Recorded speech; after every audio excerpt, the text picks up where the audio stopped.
ओम नमो भगवते वासुदेवाय। ओम नमो भगवते वासुदेवाय।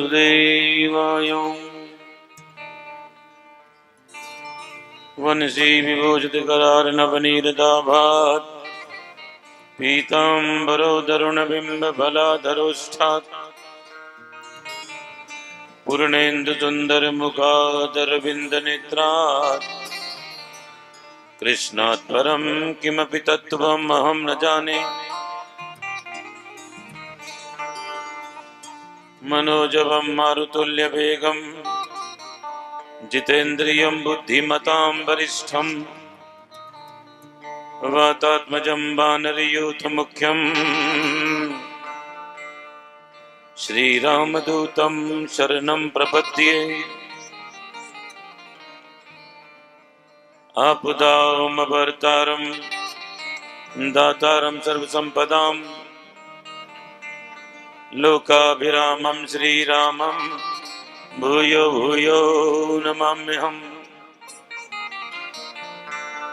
यं प्रव्रजन्तमनुपेतमपेतकृत्यं दुवैपायनो विरहकातर आजुहावौ पुत्रेति तन्मयतया तर्वो विनेदु तं सर्वभूतहृदयं मुनिमानतोऽस्मि। सच्चिदानन्दरूपाय विश्वोत्पत्त्यादिहेतवे तापत्रयविनाशाय श्रीकृष्णाय वयं नुमो। गुरुर्ब्रह्मा गुरुर्विष्णु गुरुर्देवो महेश्वर गुरुर्साक्षात् परब्रह्म तस्मै श्री गुरवे नमो। जय जय श्री राधारमण जय जय नवल किशोर जय गोपी चितचोर प्रभु जय जय माखन चोर।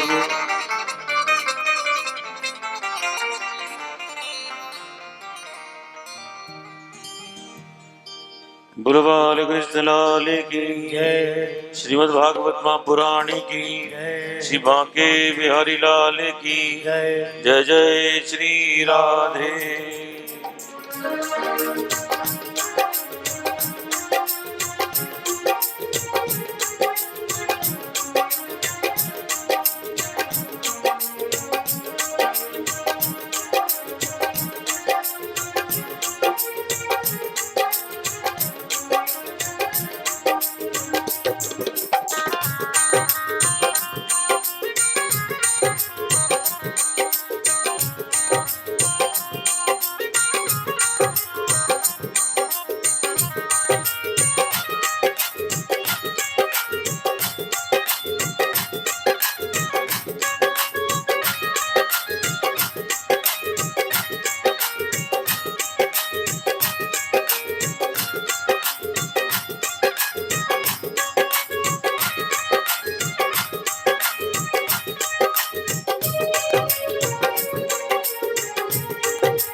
जय जय राधा रमण हरि बोल जय हो।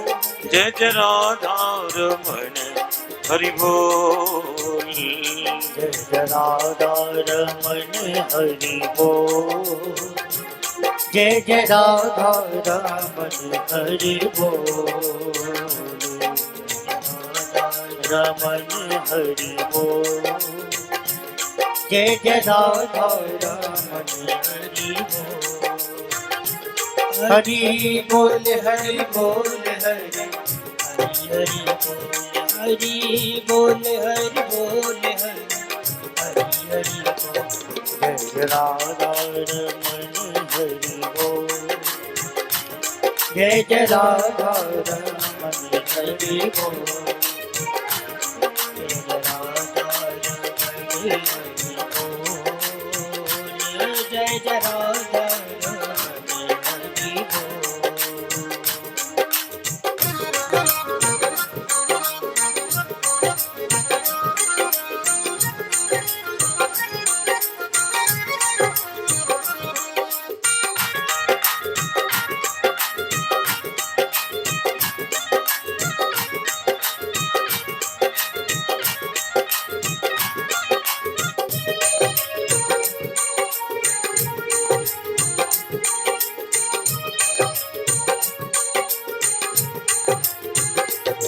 जय जय राधा रमण हरि बोल, जय राधा रमण हरि बोल, जय जय राधा रमण हरि बोल, जय जय राधा रमण हरि बोल, जय जय राधा रमण हरि बोल, जय जय राधा रमण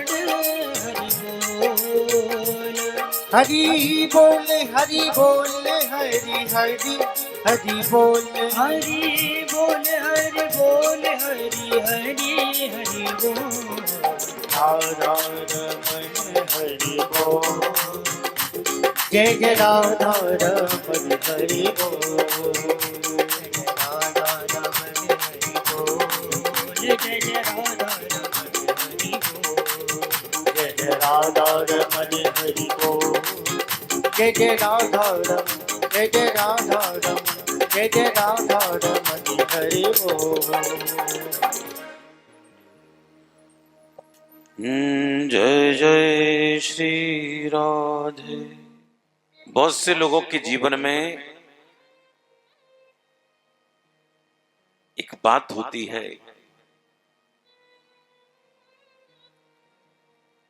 अगर कोई हमारे लिए इतना करता है तो हमारा फर्ज बनता है कि हम उसका शुक्रिया अदा करें।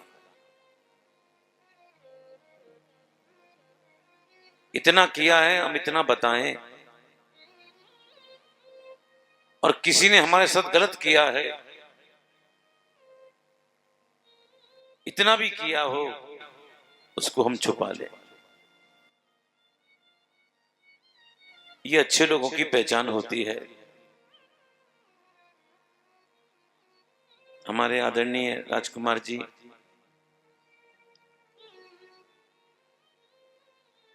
ये व्यक्ति बड़े विचित्र हैं।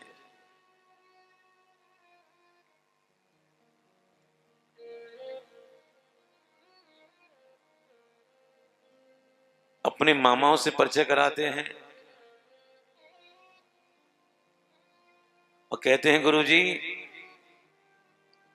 हमारे मामाओं ने हमको संभाला है, 15 दिन में आते थे, आज इन्हीं के आशीर्वाद से हम हैं। ये बहुत बड़ी बात है। जनरली आज मामा जी व्यक्ति किसी के लिए कुछ करता है तो जब हम बड़े हो जाते हैं तो उसको हम पहचानते भी नहीं।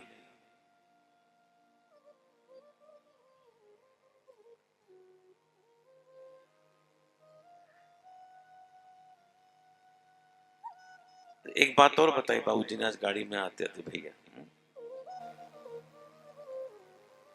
चलो ये चर्चा बाद में करूंगा।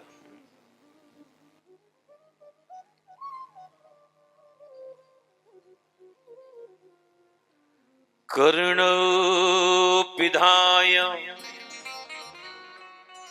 निर्यादत कल्पैसे धर्मा पितर्यसिणिभिर्निभिरास्यमाने छिन्द्यात् प्रसय्य रुशतिम् असतिं प्रभुश्चे जिह्वामसूनपि ततो विसजे सधर्मो। जो मॉनिटर है ना बेटा, ये वाले, इसकी थोड़ा आवाज बढ़ा।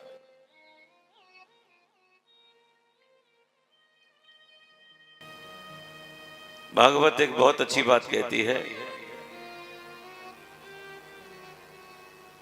कर्णोपिधाय कहीं किसी जगह पर अगर कहीं अपने लोगों की निंदा हो रही हो ना, तो जानते हैं हमको क्या करना चाहिए? उनके साथ बैठकर आग में घी डालना चाहिए। है ना? अरे नहीं, अपने की कहीं निंदा हो रही हो तो कान बंद कर लेना चाहिए।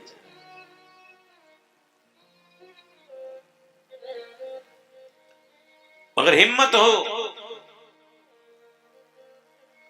छिंद्यात् प्रसंय रुशतिम, वो निंदा करने वाले की जीभ को बोलो काट देना चाहिए।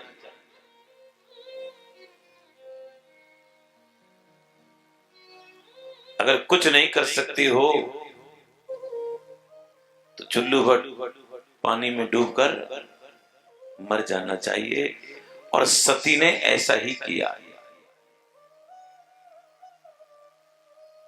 अपने पिता के यहां अपने पति का अपमान देखा, बात नहीं करें माता जी। देखो स्त्री कैसे भी सही, ये कभी सहन नहीं कर सकती कि उसके मायके में उसके पति का अपमान हो जाए। भगवान शंकर का अपमान देखा, कहते पिताजी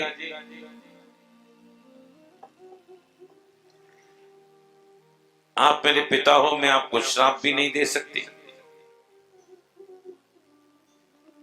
जीभ तो मैं आपकी काट सकती नहीं हूं,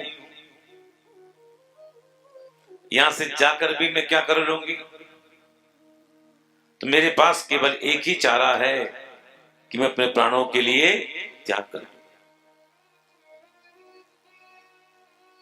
और सती ने अपने प्राणों के लिए त्याग कर दिया। इसके बाद भगवान शंकर ने दक्ष यज्ञ को विध्वंस किया और यही सती हिमालय के यहां पर पार्वती के रूप में आई, जिनका विवाह पुनः भगवान शंकर के साथ में हुआ।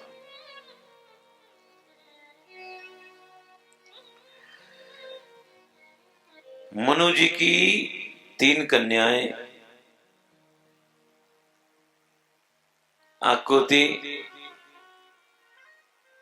देवहूति, प्रसूति।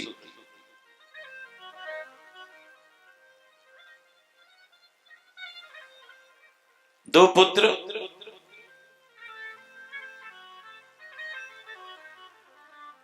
एक का नाम प्रियव्रत और दूसरे का नाम उत्तानपाद है कि नहीं भैया? इसलिए समझदारी इसी में है कि देखा ही नहीं कौन आया है, देखकर अनदेखा कर दे। और कथा के बाद अरे भाभी जी कब आए, वह पता नहीं चला तो देख के बात कर ले, बाद में कथा की बात, पहले देखे ही नहीं। दूसरे का नाम उत्तानपाद।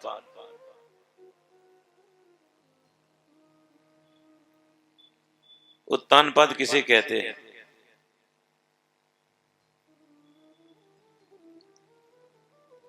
कटनी वालों, उत्तानपाद की व्याख्या को नोट करके जाना।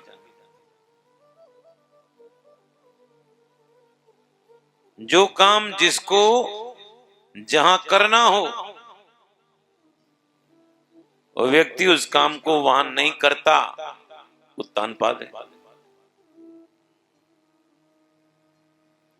और जो नहीं करना चाहिए उस काम को पहले करता है, वो भी उत्तानपाद है। आपको कि कैसे? सीधी सी बात है भैया, अगर कथा में आए हो तो बात मत करो।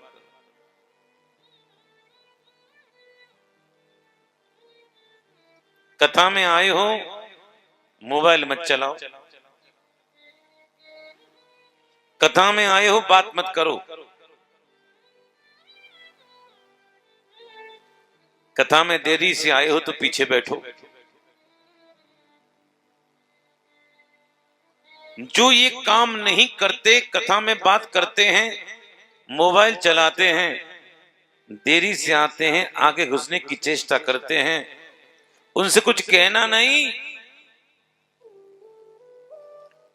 बस उनको देखकर हल्की सी स्माइल पास करना, मुस्कुराना और मन ही मन कहना ये व्यक्ति तो उत्तानपाद है। और एक बात बताएं, वैसे हर व्यक्ति उत्तानपाद है। आपको कैसे? जब बच्चा मां के पेट में रहता है ना, इसका सिर नीचे होता है और पैर ऊपर होते हैं। बेटा तो शार्पनेस खोल दे थोड़ा सा।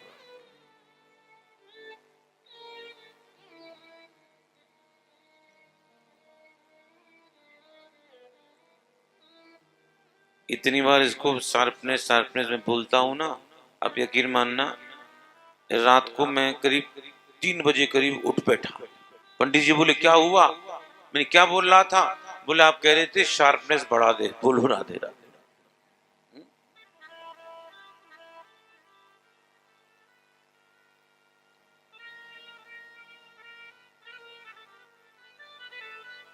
जीव जब मां के पेट में होता है ना, इसका सिर नीचे होता है और पैर ऊपर होते हैं। और हर जीव की 2 प्रवृत्ति होती है, एक भोग वृत्ति और दूसरी आध्यात्मिक वृत्ति। लेकिन जीव को भोग वृत्ति ज्यादा अच्छी लगती है। किसी ने कहा कथा हो रही है, सुनने नहीं चल रहे, समय ही ना है, बहुत बिजी हैं। मित्र का फोन आया, बोले क्या कर रहे हो? बोले बैंक का काम तो हो गया, खाली बैठे हैं, चलें 3 से 6 डीडी प्लाजा। सुना है क्रिकेट पे एक पिक्चर आई है, वहां जाने का समय है लेकिन कथा में आने का समय नहीं, क्योंकि जीव को भोग वृत्ति ज्यादा अच्छी लगती है। उत्तानपाद की 2 पत्नियां, एक का नाम सुरुचि और एक का नाम सुनीति। अब देखो, आप हो या मैं हूं, हर व्यक्ति को, अच्छा एक बात बताओ, हर व्यक्ति को रुचि अच्छी लगती है कि नीति अच्छी लगती है? अरे बोलो ना, क्या कहा? नीति? हाँ, रुचि।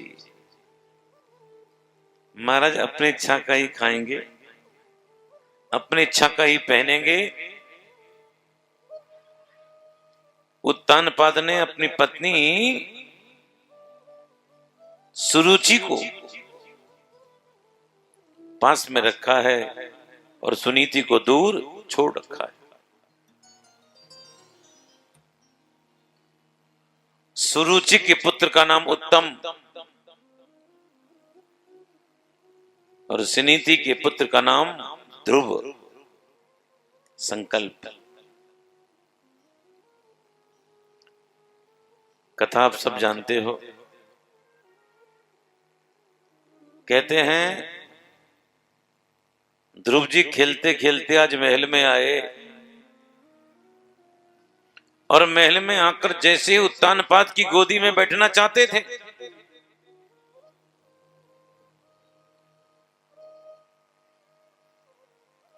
सुरुचि ने हाथ पकड़ा, ए ध्रुव,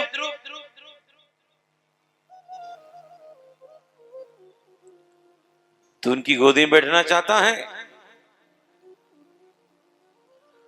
तपसा राध्य पुरुषम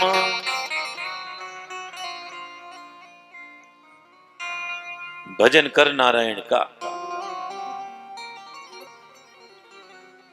तुझे ये गोदी क्या, तुझे परमात्मा की गोदी भी मिल जाएगी। और आज ध्रुव जी रोते रोते मां के पास में आए।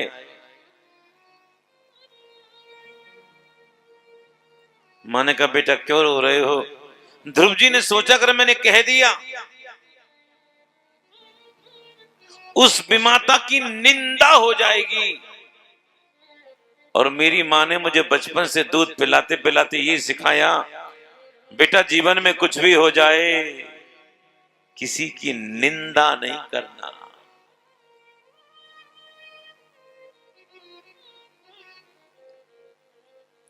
जब मां को सब बात पता चली, मां ने कहा बेटा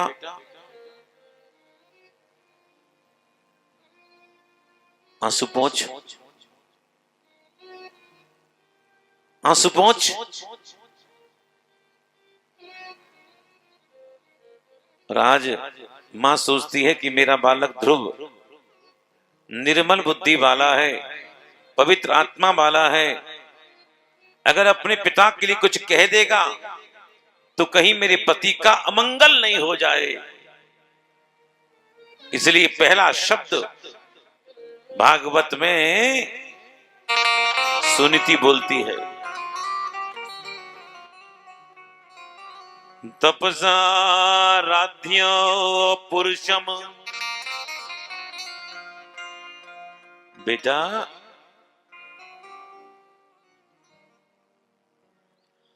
मामंगलम तात्परे सुमस्तम।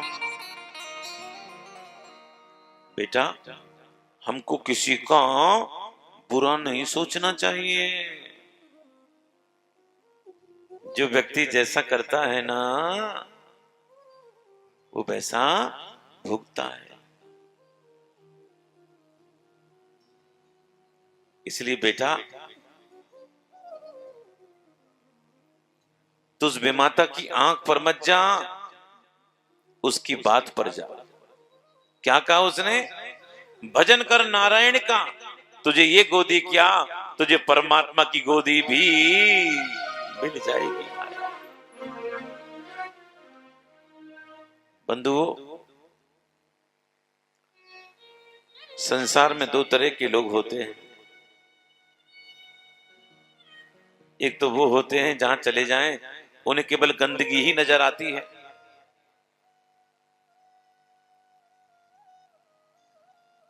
ऐसे लोग होते हैं जहां जाते हैं केवल कमियां खोजते हैं।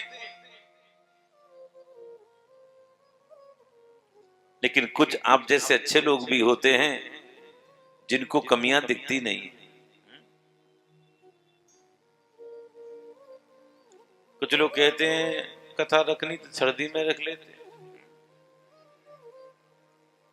लेकिन जो आप जैसे सज्जन लोग हैं, अरे भैया सर्दी गर्मी तो चलती रहेगी।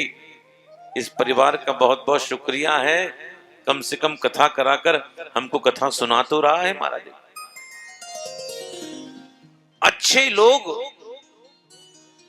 जहां मिलते हैं ना, जब मिलते हैं हमेशा अच्छी बात करते हैं।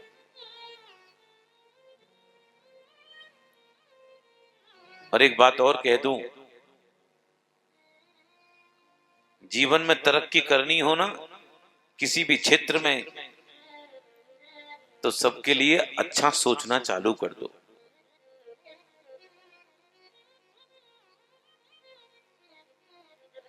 एक दुकानदार भी दुकान इसी आशा में खोलता है कि मेरी बिक्री होगी, और घर से रोके जाए खोल लाऊं, ग्राहक आएगा कि नहीं आएगा क्या पता। ऐसे आदमी जीवन में कुछ कर नहीं पाते। सबके लिए अच्छा सोचो, तुम्हारा अपने आप अच्छा होगा। क्यों किसी के लिए बुरा सोचते हो? देखो तुम जिसके लिए जैसा सोचोगे तुम्हारे लिए वो वैसे ही सोचेगा। कहते हैं कि राजा नगर में सवारी रथ पर बैठकर निकलता था। एक चंदन के व्यापारी को राजा देखता था। और देखकर राजा के मन में आता था कि ये मुझे ऐसा लगता है इस आदमी को तो फांसी दे देनी चाहिए। वो आदमी कभी मिला नहीं, उसका कोई दोष नहीं था, लेकिन राजा उसको देखकर चिढ़ जाता था। ऐसा कई बार हुआ।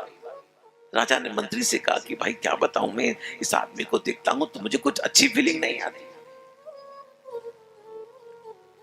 मंत्री अगले दिन वेश बदलकर चंदन के व्यापारी के पास पहुंचा और कहा भैया क्या हाल चाल है, यहाँ के राजा कैसे हैं? महाराज इस नगर में बैठा हूं, व्यापार चलता नहीं है, स्थिति बड़ी खराब है, बस केवल एक ही आशा पर बैठा हूं कि जिस दिन राजा मरेगा तो नगर में और तो कोई चंदन की लकड़ी वाला है नहीं है, मेरी चंदन की लकड़ी खूब बिकेगी। देखो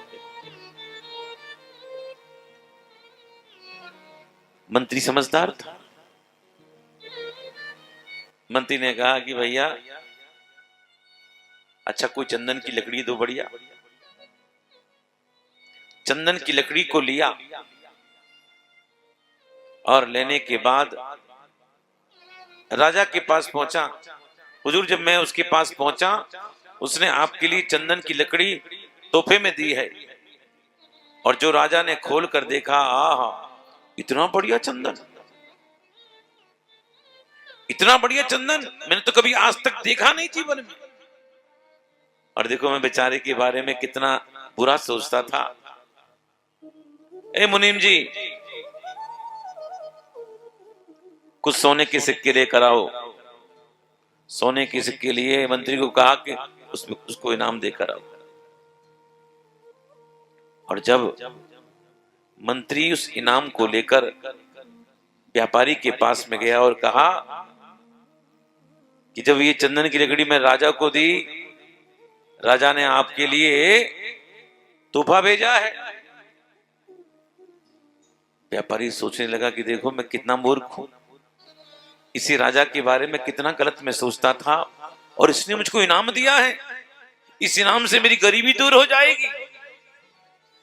मंत्री से कहा भैया राजा को प्रणाम करना और मैंने जो गलती की उसकी क्षमा मैं उनसे मांग लूंगा। उसका हृदय बदल गया।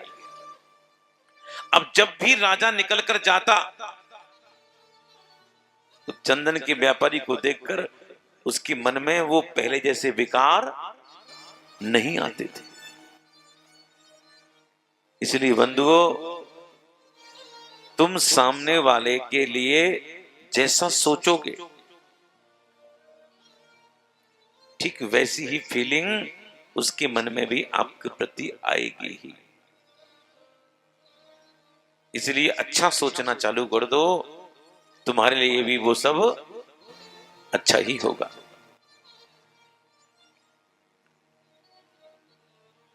ध्रुव जी जंगल की ओर चल दिए। रास्ते में नारद जी मिले। नारद जी ने ध्रुव को चेला बनाया, गले में कंठी पहनाई, माथे पे तिलक लगाया और कान में मंत्र फूंक दिया, ओम नमो भगवते वासुदेवा। नारद जी ने कहा गुरु जी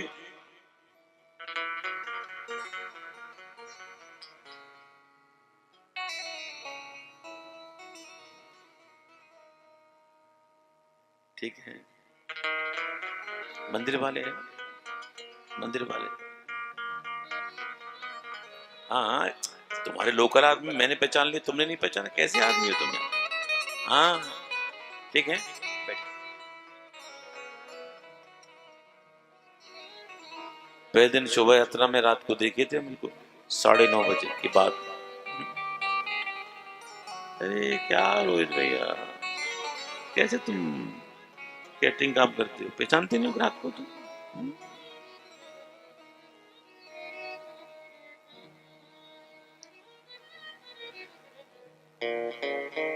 नारद जी ने चेला बनाया, कहा गुरुजी मैं दो बात पूछना चाहता हूं। पूछो, बोलो पूछो। एक तो ये कि मैं कहां पर जाकर भजन करूं, और दूसरा ये कि मैं किस आसन पर बैठकर भजन करूं। मैं कुशासन पर बैठूं कि रूई के आसन पर बैठूं, कंबल के आसन पर बैठूं कि चांदी के आसन पर बैठूं। देखो कटनी वालों,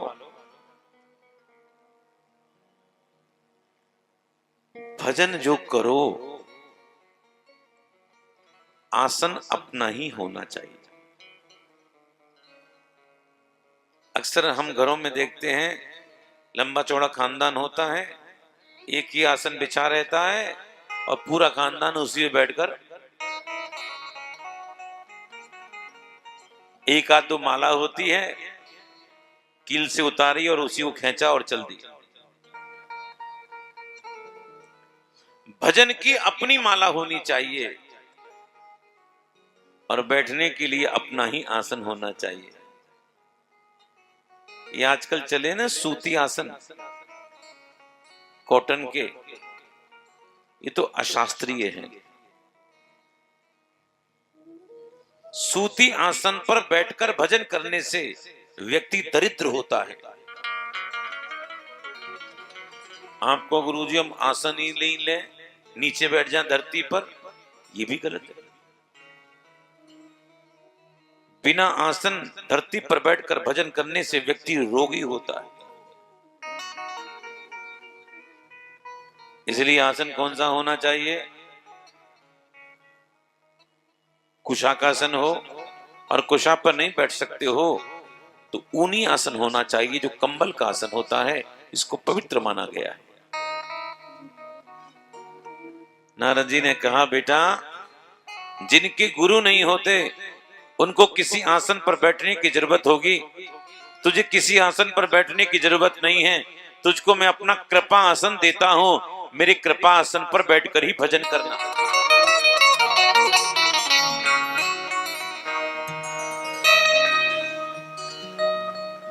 मधुबन चले जाना। मधुबन वृंदावन में फोटो वाले निधिवन है, मधुबन ब्रज में है। 2015 में आपकी कटनी की कई माताएं, इसमें कांता जी भी थी, मिसेस पांडे भी थी, हमारे यहाँ यात्रा करने के लिए आई 84 कोस की।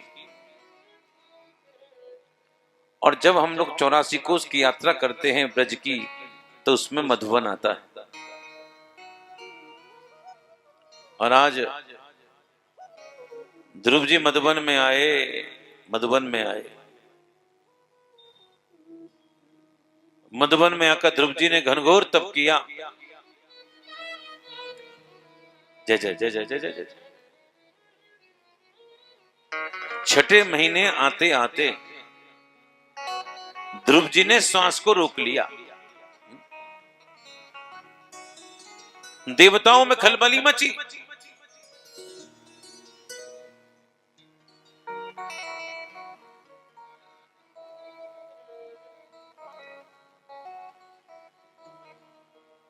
खलबली मची। इंद्र को लगा कहीं मेरा सिंहासन नहीं छिन जाए। सारे के सारे देवता लोग घबराकर भगवान के पास आकर पूछने लगे, नैवं विदामो भगवन प्राण रोधम चराओ चरस्यो किल सत्वधाम्नो विदेहि तन्नो ब्रजनाथ विमोक्षम प्राप्ता वयम त्वाम शरणम शरण्यम। ये बालक है कौन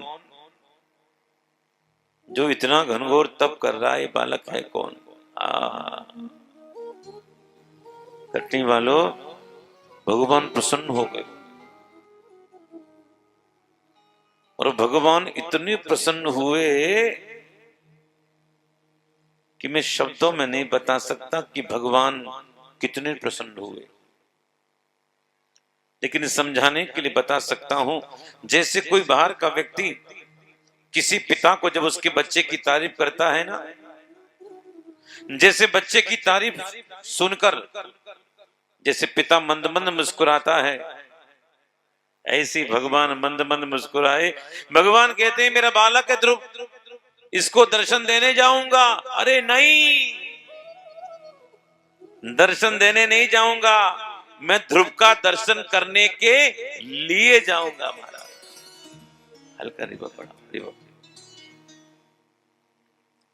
और आज भगवान ध्रुव जी के सामने आए, ध्रुव जी को दर्शन दे दिए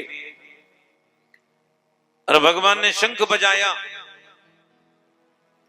शंख प्रतीक है विजय का, लेकिन भगवान बताना चाहते हैं मैं हार गया, मैं हार गया, मैं हार गया, मेरा भक्त जीत गया, मेरा भक्त जीत गया। त्रिलोकी में हल्ला मच गया कि ध्रुव को दर्शन हो गए। और जैसे ही नारद जी को पता चला ना ध्रुव को दर्शन हो गए, जानती हो नारद सबसे जाकर क्या कह रहे हैं? पता है ध्रुव किसका चेला है? हमारा चेला है। हमारे चेले को दर्शन हुए हैं, हमको ऐसे वैसे गुरु नहीं। हाँ देखो, जब चेला आगे निकल जाता है ना, गुरु को बहुत खुशी होती है, बहुत खुशी होती है। और आज ध्रुव जी भगवान के चरणों में गिर पड़े, दंडवत प्रणाम किया। दंडवत प्रणाम करने का तात्पर्य क्या है? मानो ध्रुव जी कहते हैं, बोले प्रभु ये शरीर हमारा नहीं है, ये शरीर जो है वो आपका है। और आज ध्रुव जी भगवान को देख रहे हैं, हा, टुकुर टुकुर देख रहे हैं, भगवान को छूना चाहते हैं, भगवान का स्पर्श करना चाहते हैं, भगवान का चुम्बन करना चाहते हैं। और जैसा मन ध्रुव जी का करता है ना, ऐसा मन मेरे प्रभु का करता है। प्रभु भी चाहते हैं कि मैं ध्रुव को उठा लूं, गले से लगा लूं। और ध्रुव जी भगवान की स्तुति करना चाहते हैं। छोटे बच्चे हैं ना, ज्ञान नहीं है, ज्ञान नहीं है। और भगवान ने जो शंख बजाया था, उस शंख पर भगवान के होठों का अधरामृत लगा हुआ था। और उस शंख को जैसे ही ध्रुव जी के कपोल पर लगाया, ध्रुव जी को दिव्य ज्ञान की प्राप्ति हो गई। देखो, शंख किसे कहते हैं? शंख माने वेद,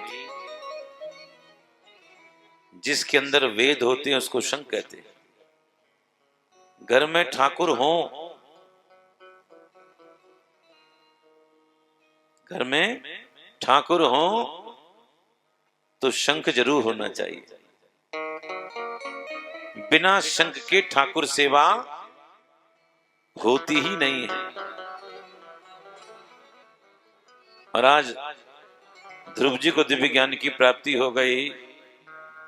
ध्रुव जी भगवान की स्तुति करते हैं। भक्ति मोह प्रवहताम निशेमध्वत्कणाम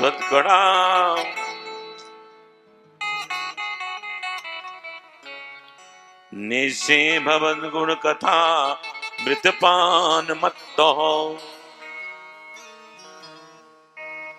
ध्रुव जी कहते हैं, बोले प्रभु मैं तो केवल यही चाहता हूं,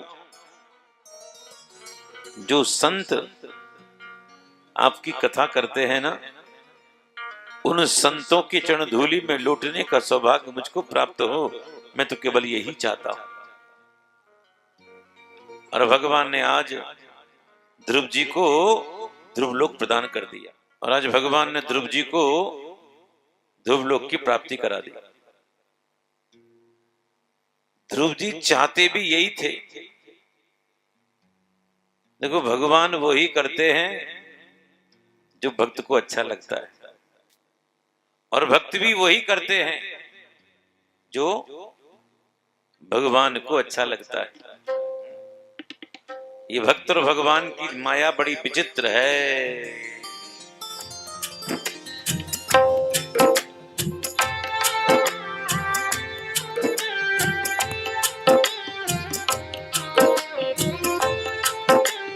ताली बजाओ भाव से।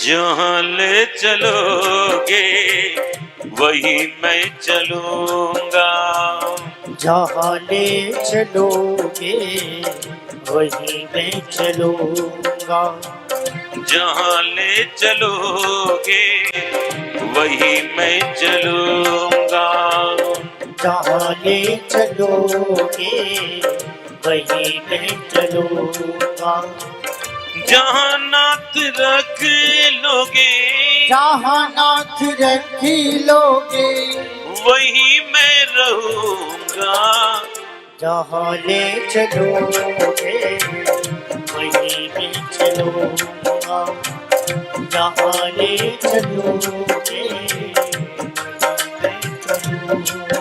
हो जय हो हो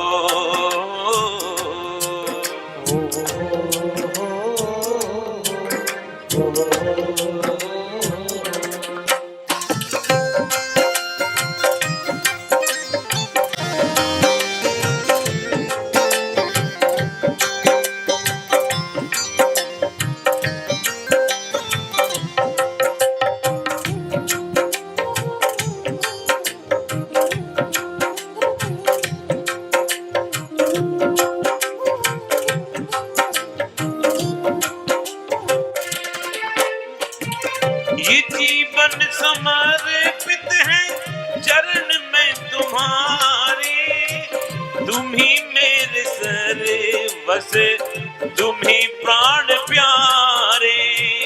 ये जीवन समर्पित है चरण में तुम्हारे, तुम्ही मेरे सर्वस, तुम्ही प्राण प्यारे।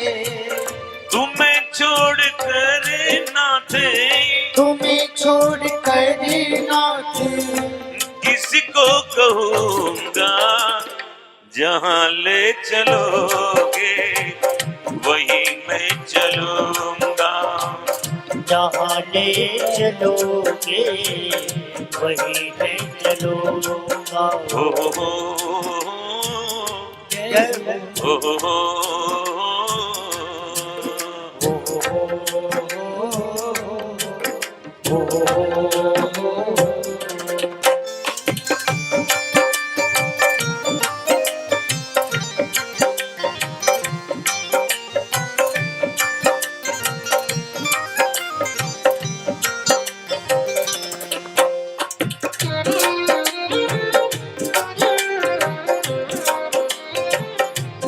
ताली बजाओ।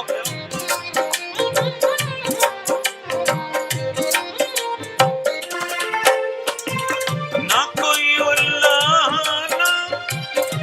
ना कोई अर्जी, कर लो करा लो नाथ तुम्हारी जो मर्जी।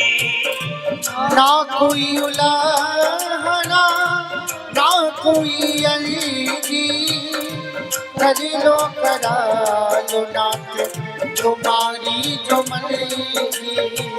सहाओ के दो सुख सहाओ के दुख सुख खुशी से सहूंगा।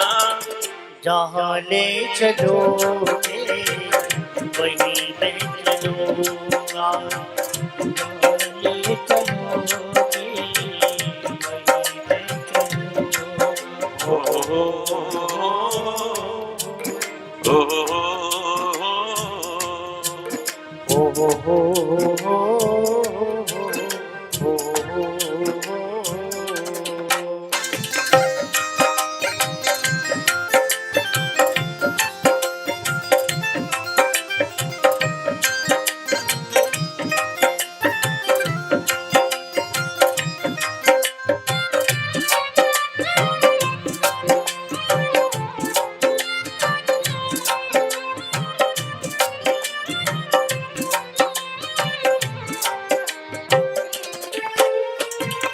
दयानाथ दया निधि मेरी अवस्था तेरे हाथ में मेरी सारी व्यवस्था।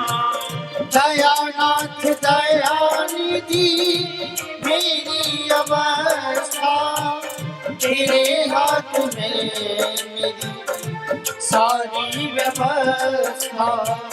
कहना भी होगा तो कहना भी होगा तो तुम्ही से कहूँगा। जहाँ ले चलोगे वहीं मैं चलूँगा। जहाँ ले चलोगे जहाँ नाथ रख लोगे जहाँ नाथ रख लोगे जहाँ नाथ रख लोगे वहीं मैं रहूँगा।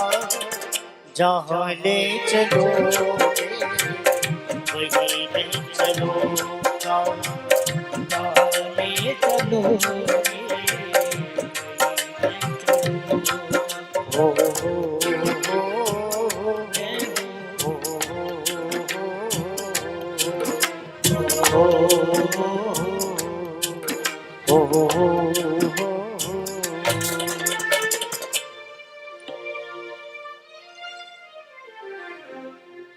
भक्त और भगवान का खेल बड़ा विचित्र है।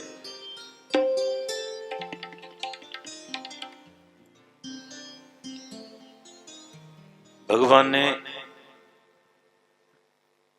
ध्रुव जी को ध्रुवलोक प्रदान कर दिया।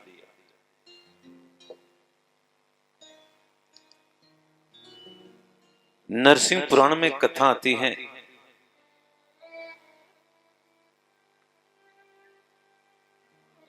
कि एक बार की बात नारद जी के मन में आया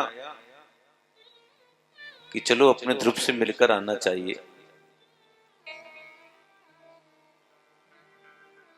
नारद जी ध्रुवलोक में ध्रुव से मिलने के लिए आए।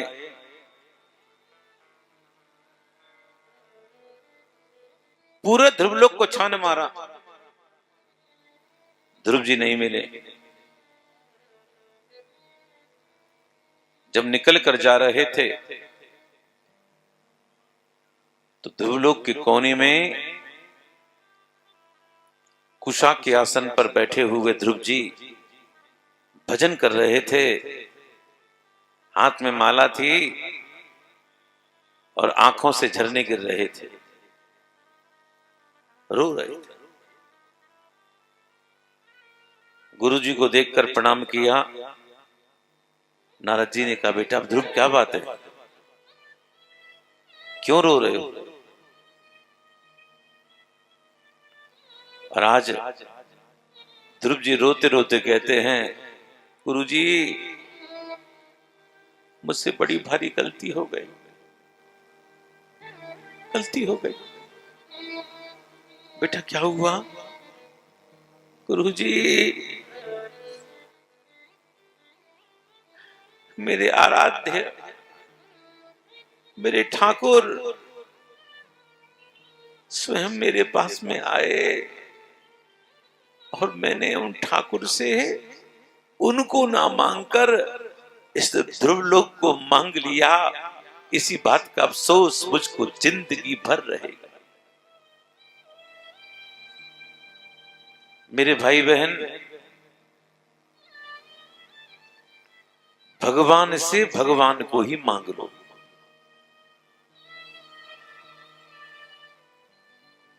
क्यों मांगकर छोटे बनते हो?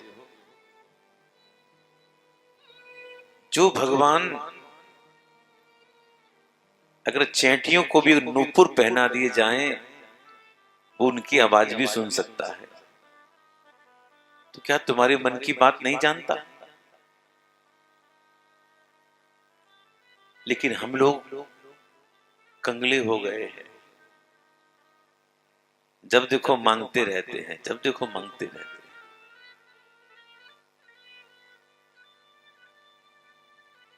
भगवान से भगवान को मांग लो।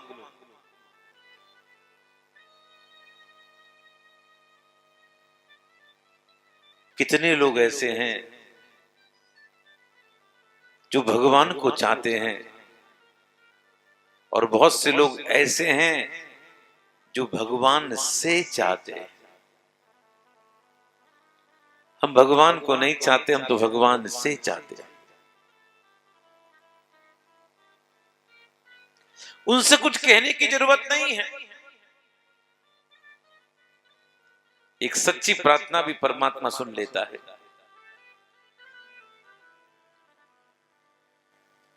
एक सेठ जी को नींद नहीं आ रही थी। घड़ी में 2-2:30 बज रहे थे, बेचैनी थी। अपनी गाड़ी निकाली और लॉन्ग ड्राइव पर निकल गए। नगर के बाहर पहुंचे, लगभग 3 बज रहे थे। मंदिर की लाइट जल रही थी। सेठ जी को लगा इस समय मंदिर में कौन है। जब सेठ जी अंदर गई तो एक आदमी पटबंद था और रो रहा था और कह रहा था, बोले प्रभु कल पत्नी का ऑपरेशन है, डॉक्टर ने 10,000 रुपया मांगे हैं, अगर पैसा नहीं मिला तो ऑपरेशन नहीं हो पाएगा। सेठ जी ने सुना, उसके कंधे पर हाथ रखा, हाथ रखकर 10,000 रुपया उसको दिए। उसने भगवान को प्रणाम किया, धन्यवाद दिया, और धन्यवाद देकर जब वो चलने लगा, सेठ जी ने कहा, भले आदमी ये मेरा कार्ड तो ले ले। सेठ जी, क्यों? तुझे फिर कोई जरूरत पड़े, मेरा कार्ड नंबर तेरे पास में होगा, तू आ सकता है मुझसे अपनी पत्नी के इलाज के लिए, और भी कुछ मुझसे तू ले सकता है, ये मेरा पता ले ले। उस व्यक्ति की आंखों में आंसू थे और रोते रोते कहता है, सेठ जी मुझे आपके पते की जरूरत नहीं है, मेरे पास उस सामने वाले का पता है जिसने रात में 3 बजे आपको यहां पर भेज दिया महाराज।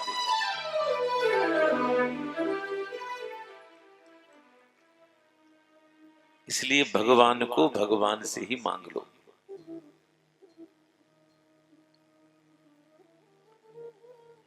आगे जाकर इन्हीं के यहां महाराज पृथु हुए और इन्हीं पृथु से इस धरती का नाम पृथ्वी पड़ा। पृथु जी ने यज्ञ के द्वारा भगवान का आराधन किया। जब पृथु जी के सामने भगवान आए, भगवान ने कहा कुछ मांग लो। आहा, कटनी वालों ध्यान देना,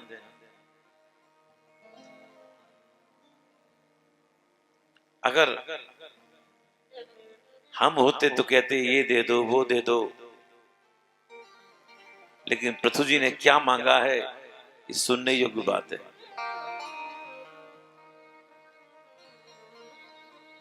न कामये नाथ तदप्ययन क्वचिन न यत्र युष्मत चरणाम्बुजासव महत्तमांतर हृदयान्मुखच्युतो